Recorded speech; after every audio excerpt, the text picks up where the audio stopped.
व्यक्ति यदि अपने कर्मों के लिए अपने को उत्तरदायी समझे तो वो स्वतंत्र था। जब तक व्यक्ति किसी और को उत्तरदायी समझेगा तब तक वो निर्भर रहेगा। व्यक्ति यदि ये सोचे कि उसके दुख का कारण कोई और है तो सुखी कैसे रह पाएगा? यह असंभव है, क्योंकि दूसरों को परिवर्तित करना उसके वश में नहीं। वो तो केवल अपने आप को परिवर्तित कर सकता है। यही एक स्वतंत्रता है उसके पास। जो पीड़ा है, जो कष्ट है, वो व्यक्ति के अपने फल है, अपने निर्णय के फल। और जिस दिन वो अपने निर्णय परिवर्तित कर ले उसी दिन उसके जीवन में परिवर्तन भी आ जाएगा। अनुशासन एक ऐसी आंतरिक अवस्था है जो व्यक्ति के स्वभाव का, उसके संस्कार का भाग बन जाती है। जब अनुशासन एक कार्य प्रतीत नहीं होता है जिसे पूर्ण किए जाने की आवश्यकता हो, उसी प्रकार जैसे श्वास लेना एक प्राकृतिक प्रक्रिया है जो निरंतर चलती रहती है, उसके लिए प्रयास नहीं करना पड़ता। अभी तो मन में उत्पन्न होने वाला लोभ, अहंकार और महत्वाकांक्षा है।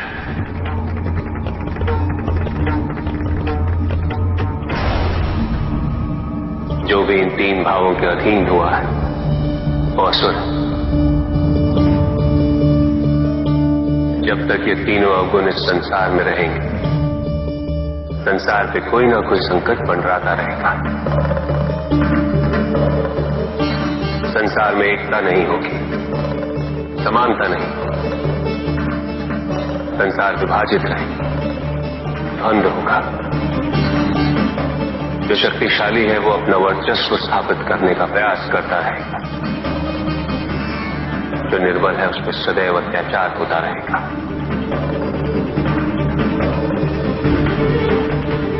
फिर कोई शक्तियों को अर्जित कर भ्रमित होगा,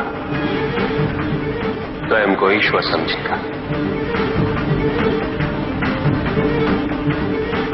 और उसका विनाश करने हेतु ईश्वर पुनः किसी न किसी रूप में अवतरित होंगे। पूजित का साक्षात सामने होना मन को भटकने नहीं देता, किंतु जो सच्चे भक्त हैं, भगवान तो उनके मन में, उनके हृदय में निवास करते हैं। जिनके हृदय में श्रद्धा है उनके लिए पूजा करने हेतु अपने आराध्य का साक्षात सामने होना अनिवार्य नहीं।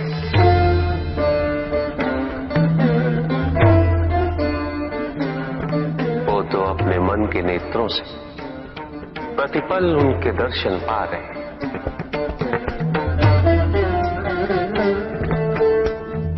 उनकी प्रत्येक अनुभूति में भगवान है।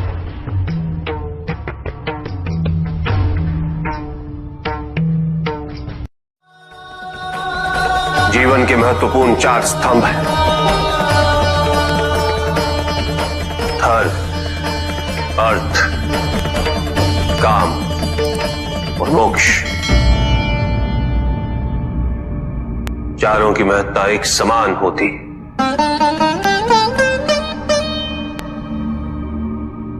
केवल धर्म के लिए शेष तीनों उद्देश्यों से विमुख हो जाना ये उचित नहीं और ये ईश्वर को भी स्वीकार्य नहीं।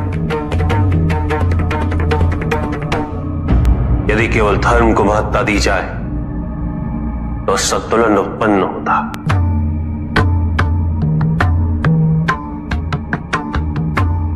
परिणाम स्वरूप जीवन में जब भी इस प्रकार का कोई संकट उत्पन्न होता है तो मनुष्य संपूर्ण रूप से स्वयं को ईश्वर के प्रति आश्रित कर देता है। वो स्वयं कोई प्रयास नहीं करता। वो इस भ्रम में जीने लगता है कि ईश्वर आएंगे और उसकी सहायता करेंगे।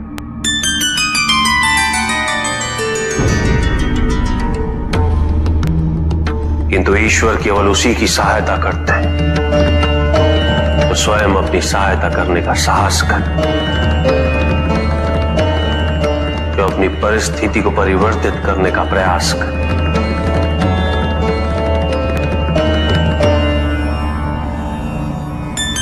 अपनी भूल को स्वीकार करने के लिए साहस की आवश्यकता होती है, और यदि अपनी भूल का आभास हो जाए तो क्षमा मात्र एक औपचारिकता है।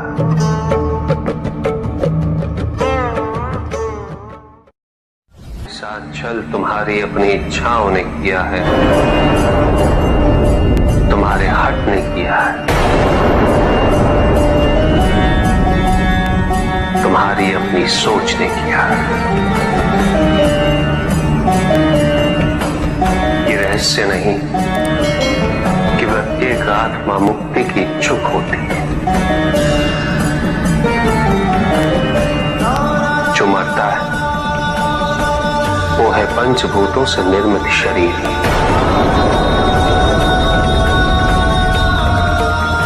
किंतु आत्मा तो अजर है, अमर है।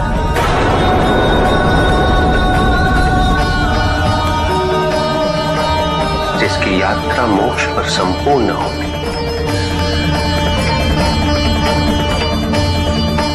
जहां सांसारिक बंधनों से व्यक्ति मुक्त हो जाता है,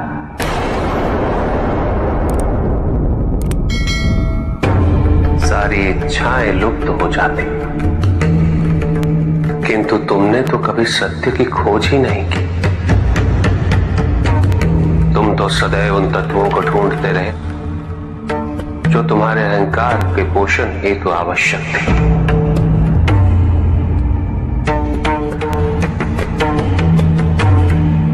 किंतु सत्य तो यही है कि ना कोई तुम्हारा है और ना तुम किसी के।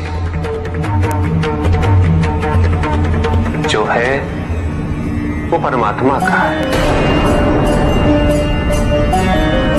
और जो नहीं वो भी परमात्मा का ही है। इस शरीर में तुम इस सत्य से अनभिज्ञ हो, किंतु इस शरीर के पूर्व तुम्हें इस सत्य का बोध था, और इस शरीर के पश्चात भी रहेगा। प्रश्न ये है कि क्या तुम इस सत्य को अभी स्वीकार करना चाहते हो?